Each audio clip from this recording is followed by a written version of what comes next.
નવાબે હામી પડી, પણ તેના પેટમાં પાપ હતો. એટલે તેણે કાળુજીનો ઘોડો બદલી નાખ્યો, નબળો ઘોડો આપ્યો અને સાથે સિક્યોરિટી માટે તેને 200 જેટલા મકરાણી આપ્યા. કાળુજી સમજી ગયા અને પોતે ત્યાંથી નીકળી ગયા. પાછળ જૂનાગઢની સેના હતી. કાળુજી મદદ માટે ગોંડલ તરફ ગયા. ત્યારે ભા કુંભાજીનો સમય ચાલતો હતો. તેમણે કાળુજીને મદદ ન કરી, એટલે કાળુજી ઓખા તરફ રવાના થયા.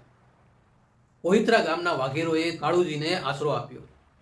આશરો તો મળી ગયો, પણ અહીંયા પાછળ જૂનાગઢ, ગોંડલ અને નગર એમ 3 સૈન્ય કાળુજીની પાછળ આવતા હતા. પોહિત્રા ગામ બહારથી સુરંગ બનાવી તેમાં અગ્નિ ભર્યો. અણીનો સમય નજદીક આવ્યો. કાળુજીએ પરિવારને છેલ્લા રામ કર્યા અને સિક્રેટ ડોરથી તેને રવાના કર્યા. કાળુજી મેર જૂનાગઢમાં જે દિવાલથી પોતાની બહેનને બચાવીને લઈ ગયા હતા તે આજે પણ છે અને તેને આપણે કાળવા ચોક તરીકે ઓળખીએ છીએ.